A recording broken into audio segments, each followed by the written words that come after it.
Love Crew, welcome back to Healers on TV. Fairies being I'm back with another freaking reaction video. And today guys, we're coming to y'all with a reaction to NBA Youngboy smiles before waiving right to preliminary, I don't know if I'm saying it right, preliminary hearing in prescription fraud case, y'all. So this is gonna be, you know, my first time seeing him since he got locked up, I guess, you know what I'm saying? So before we get into this video, make sure you do me a big favor, like, comment, subscribe, or ring that bell if you're new to the channel, because Love Crew is the best crew of our crews, and we're gonna get straight into it.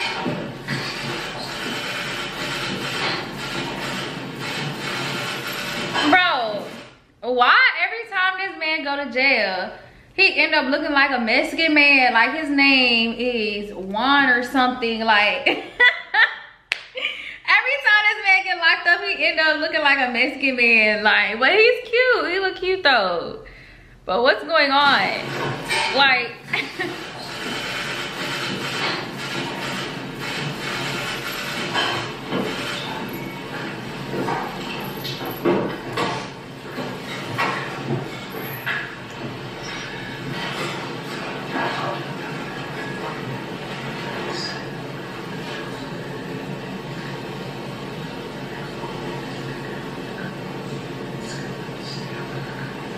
dang, I wonder what he's whispering.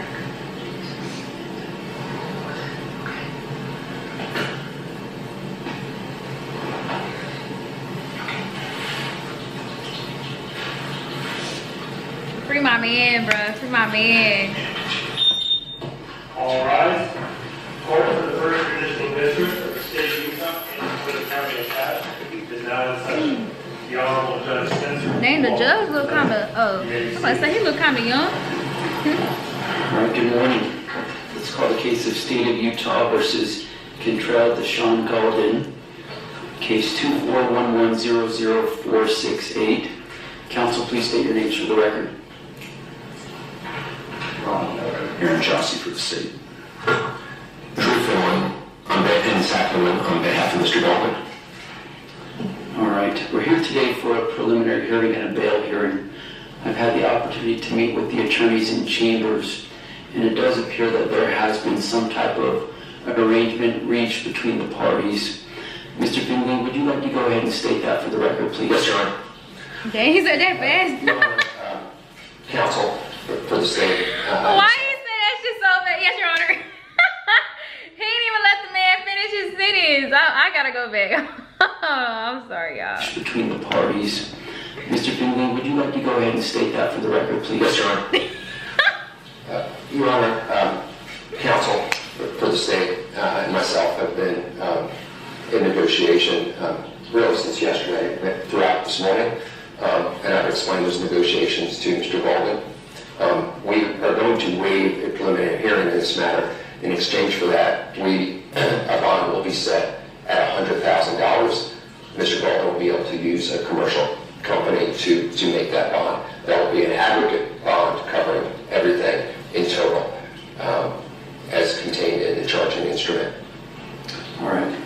Thank you, Mr. Finley. Mr. Keller, does that accurately represent the agreement that's been reached between the state and Mr. Golden? Yes, it does, Your Honor. All right.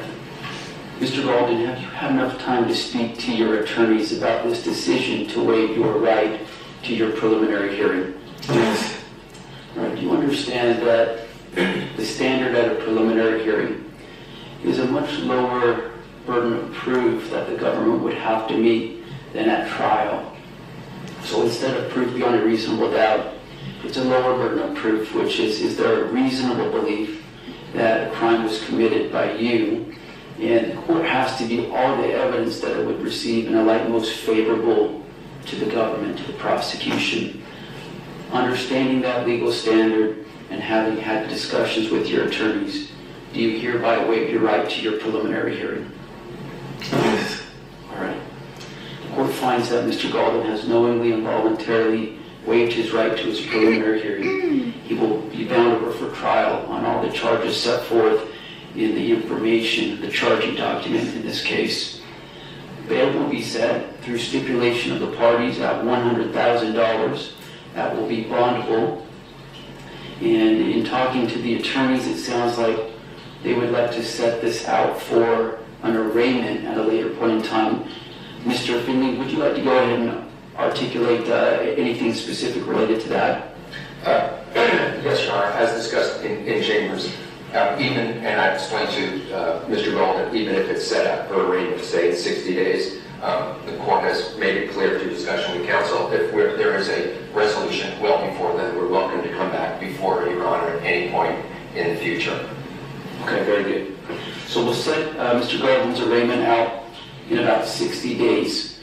That arraignment would take place through WebEx. We'll have Mr. Golden brought here to the courthouse, and then if Mr. Finley would like to appear remotely for that hearing, he may do so.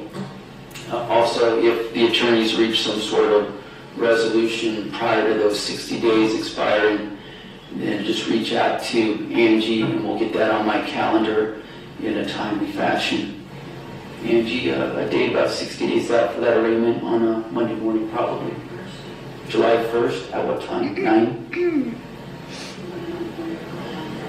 Okay, so that would be July 1st at 9 a.m. or 1:30 p.m. Mountain Time, whatever you prefer. Either one. Okay, let's do 9 a.m. Does that work for the state? It does, yes. All right, Mr. Golden, your arraignment will be July 1st, 9 a.m. You'll be brought over from the Cass County Jail, assuming that you're still incarcerated. If not, you'd be able to appear remotely for that hearing as well, or appear in person, whatever your preference would be. Is there anything else that needs to be stated on the record here today, counsel? Wait, so does that mean, like, I don't know, I'm slow, y'all. So does that mean that he can bond out with $100,000 for now, for the time being, or what? Wait, what's going on? I don't know what none of this means. That's sad too, because I went to college for law, but I didn't finish. So, but yeah, y'all, I don't know. Y'all comment down below, help the girl out. Further from the state. All right, with that, we'll conclude this hearing. Court is adjourned.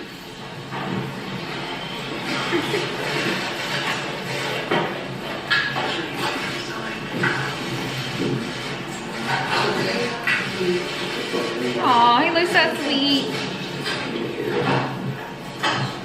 He genuinely looks happy though. Like, he don't, like, there's no sadness nowhere in his face. Like, but I mean, you gotta keep good spirits when, like, stuff like this is going on anyways. You gotta keep your spirits high, because it's no point in, like, you know, being depressed and you already going through it. But I mean, you know what I'm saying, he just got locked up for real. So he's still good smiles, you know, good smiles. He's still all smiles, and like, he's like, it's like he's, I don't know, I feel maybe because he's sober, you know, I feel like, I don't know.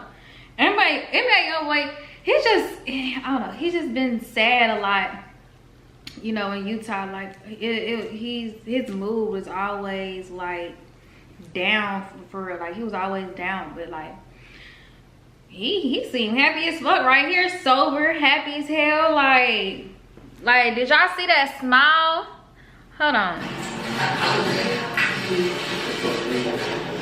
Happy as heck.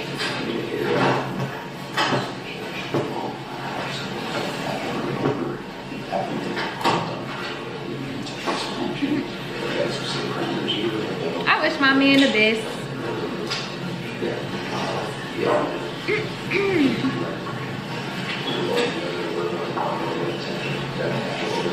Maybe, I don't know, maybe it's the influence he's around as an artist, you know, like being in the industry. There's a lot of negativity going on. It is a lot of like stuff that goes on around you that you kind of can't avoid. So that's probably why he's so depressed all the time. Like, when he was free, I mean, not free, but when he was on house arrest, you know, he always looked sad. And maybe it's just the environment, like the people he was around, and like the drugs, and I don't freaking know. But yeah, y'all comment down below Y'all thoughts and opinions, let me know down in the comments how y'all feel about the situation, and I'll see y'all in the next video. Peace.